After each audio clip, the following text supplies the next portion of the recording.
All right, Pythonistas, welcome back to the Dev Challenge series where today on day 28, I'm going to show you how to unlock the power of dictionary comprehensions. Trust me, by the end of this video, you'll be whipping up dictionaries like a pro. So let's dive right in. First off, what is a dictionary comprehension? Simply put, it's a concise way to create dictionaries from an iterable. Think of it as the dictionary equivalent of list comprehensions. Now imagine you have a list of tuples. Each tuple contains two elements, a key and a value. For example, let's say we have a list of fruit prices. Here's how it looks.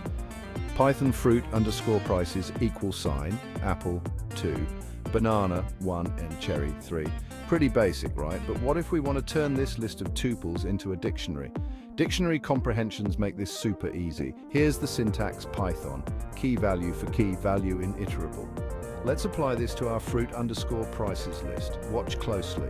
Python fruit underscore dict equal sign, fruit price for fruit, price in fruit underscore prices. Boom! Just like that, we've created a dictionary, Python, apple 2, banana 1, cherry 3. It's neat, compact and efficient, but wait, there's more.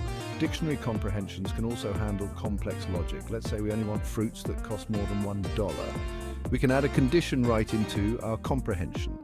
Python fruit underscore dict equal sign, fruit price for fruit, price in fruit underscore prices if priced 1. Now our dictionary looks like this. Python apple 2 cherry 3, filtering done in a single line. How cool is that?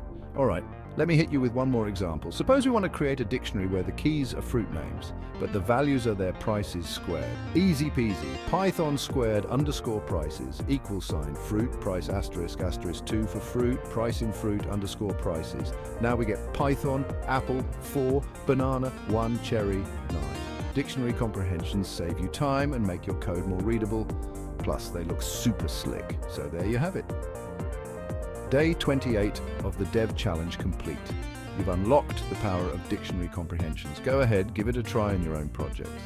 And don't forget to like, subscribe, and hit that bell icon for more Python tips and tricks. Thanks for watching, and happy coding.